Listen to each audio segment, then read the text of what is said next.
Well, that didn't take very long, did it? As I predicted, instead of Boris Johnson being under pressure, it's actually Keir Starmer already facing the prospect of a leadership challenge after a disastrous set of election results for the Labour Party. We saw absolute outrage last night from some in Labour when the news broke that Angela Rayner was effectively being scapegoated, removed as party chairwoman. Also being reported now that Annalise Dodds will be sacked as Shadow Chancellor. This after, of course, Keir Starmer said that he would take full responsibility for the completely dismal set of election results, including, of course, that famous kicking they took in Hartlepool. Now we're already seeing talk of a leadership challenge. Last night, John Trickett and Ian Lavery, two Labour MPs, both former Labour campaign coordinators, quoted as saying the leader of the Labour Party said he'd take responsibility for the catastrophic by-election and local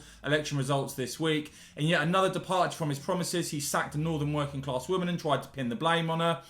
We face, they say, total obliteration if a cabal of middle-class Remainers continue to treat what was once Labour's core support with contempt. Sadly, they neither understand nor empathise with how ordinary people live their lives. If the leader is looking for someone to blame for this dismal round, he must look in a mirror.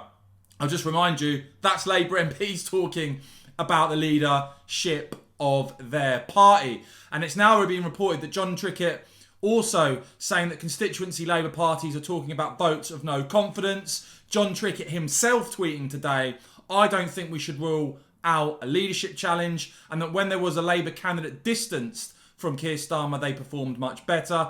Richard Bergen also piping up, saying it's clear that the Labour leadership's current approach is not working. He said there should be a special Labour Party conference where the leadership outlines its plan to turn this around and seeks the confidence of the party for it.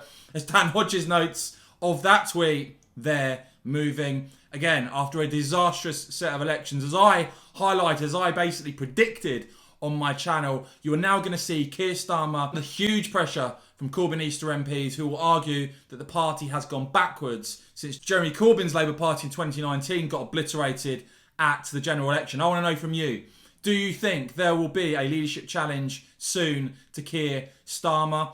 Is there anything, I'm keen to hear from you on this, is there anything the Labour Party could do for you to even consider voting for them again at the next general election? Do let me know in the comments below, and as ever guys, do give this video a big thumbs up. Make sure you've hit subscribe and the bell so you don't miss my next video. Lots going on. And of course, you can support my channel by hitting the join button down below. See the link in the top pinned comment to get the patriotic new members badge next to your name. And by the way, do check out the new episode, today's episode of The Snap, my new show here on YouTube with Patrick O'Flynn. Here's a preview. I'll put a link to that in the top pinned comment and the description. Here's a clip from today.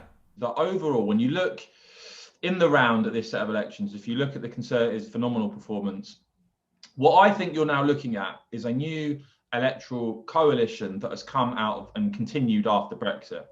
And it essentially is the Conservative Party absorbing, the vast majority of the former UKIP vote.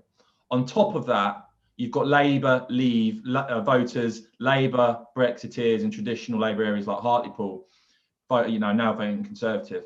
If Boris Johnson, the Conservative Party, can keep together, the traditional Conservative vote, they can add in and absorb the UKIP vote, and they can add in a good proportion of Labour, Leave, Labour, Brexiteers. That, for me, amounts to an unbeatable electoral coalition if it can be kept together. That's completely right. And the challenge to the Labour Party between now and the general election is to break up that Conservative coalition. And I suggest to you, there is no politician less well placed to do that than Keir Starmer.